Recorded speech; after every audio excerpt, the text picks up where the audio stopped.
What people wear on their outer skins are outward reflections of who they are on the inside.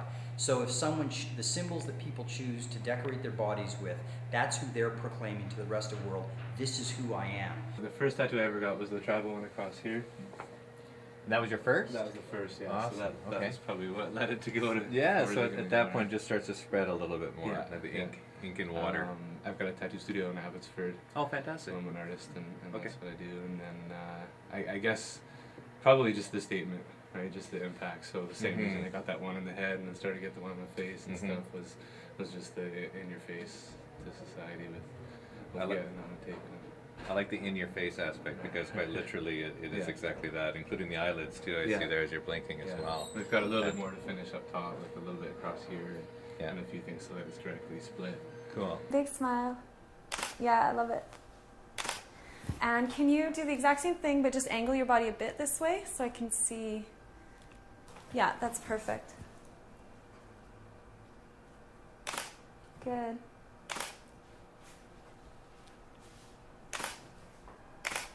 I love that. Okay. I'll just show you what it looks like so you can sort of see what's going on here. So that's the idea. You look beautiful. Yeah, it's the ones when you're smiling I think are probably my favorite, but there's some other cute ones, you know, where you've got this little expression. It's so cute. The little dollop. Nice and strong. Love the shape in your waist. Stay like that. But not quite so much around. Just back. Yeah, nice. Just like into it. The reason why they got the tattoo, have that come across in the person, and then have that come across to the viewer as well. So you get those sort of multifaceted dimensions that all come into play and is going to make the final result.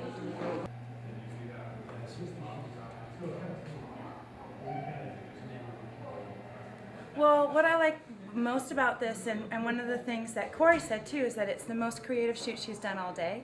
And that what I'm doing is I'm starting to explore the things that are unique about her. So whether it's the tattoo, whether it's the attitude, whether it's, you know, we're just starting to work together. So I like to start with something. She said she hadn't worked with her lower body, so I want to start with something so that I'm honoring her contribution, and we're also just kind of getting to know each other. Oh, okay. Yeah, because we tried to just write it in Facebook, you know, but it was still like we only had a few weeks to pull it off, right? So that's why.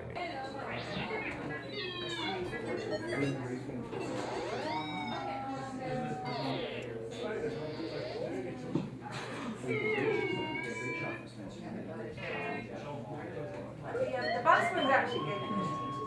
This particular piece is quite interesting because it embodies a lot of what we discussed earlier in that the star is freshly done within about 2 weeks of the model coming in.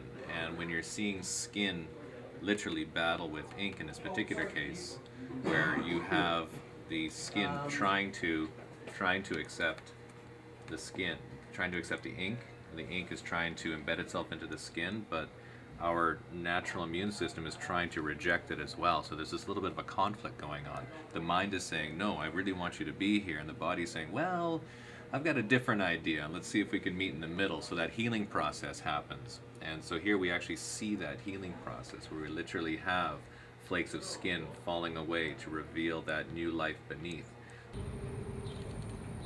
Take that down to like 2.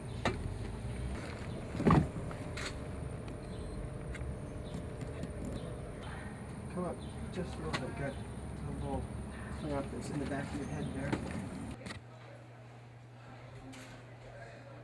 So they're going to be straight ahead, and there's a drawer right in front of you at the near the bottom that says batteries. Down. No, up. You know, I'm looking for unique compositions, and in this case here, I just wanted to bring out the tattoos on the hands. And then I thought, you know, tried a couple different things, didn't actually take pictures, and then, you know, came up with something like this, you know. And it's interesting because this guy was the nicest guy I photographed yesterday. You know, very soft-spoken, you know, incredibly kind, and, you know, when you see him in a dark alley, you'll be running away. I'm going to see if maybe I can hijack Jack again. There you go. Okay. and throw that head back just a tiny bit more. I'm totally getting the scar across your chest too. Beautiful. Can you bring that elbow out just a bit more? Beautiful. And relax. Nice. Well done.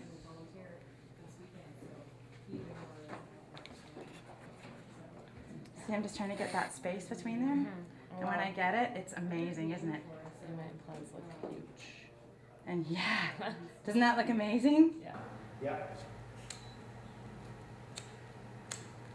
Okay, so we'll shoot this one back up a little bit more.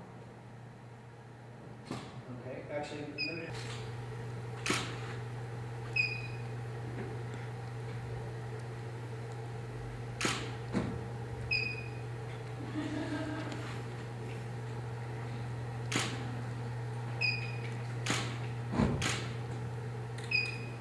I've heard this mentioned by several of the photographers here, that if more than one person shoots it, you can't even tell it's the same model sometimes. And I think that's what's fantastic. Oh, I love to show them off. You know, like I say, me and my son hop on our bikes, go down to the beach. Dad, take off your shirt. Let's see how many people we can freak out today. Yeah, if I could walk around with no clothes on, other than my boxers, I would. I like showing off my work.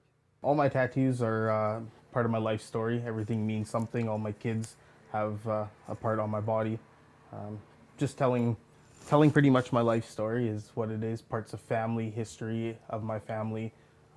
Yeah, and as the story goes on, we keep writing it and adding it to the skin, and we'll just continue until it's all full. I introduced to him icons and images that I think are important and represent parts of my life, things in my life, like the birds that my father and my grandfather had also tattooed on them. These pieces here, you can see that they're a balance. One is a dagger for protection, and the other one's a torch for guidance. And there's just a certain way that you can see them when your hands are the right way. If they're not the right way, you don't see them. So it's these represent things to me, and that also represents balance. And that I wanted both sleeves done because I needed that balance, and I needed to have the protection, and I needed to have the guidance, that kind of stuff. You have to be able to make the subject comfortable, so you have to engage them, and usually that's done through conversation, of course. And I've actually finding that these people that I've been shooting yesterday are the easiest people to photograph yet in my entire life.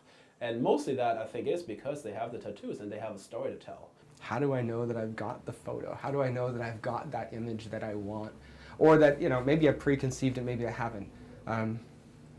I chuckle, but honestly, I sweat. I sweat, your heart beats differently. You can tell that something's going on. You lose time. You forget about stuff. The only thing that's happening is those lights going off, and you can see those flashes, and you can see the image, and it's burned in your brain, and you don't have to look at the back of your camera.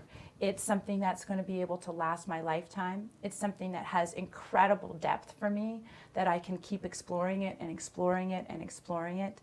There are so many famous photographers who will tell you that they haven't made their best photograph, even on their deathbed, and that there's always that opportunity. As soon as you press the shutter, you automatically become a better photograph. Robert Capa said, if you wish to be a photographer, take a photograph. If you wish to be a better photographer, take another photograph.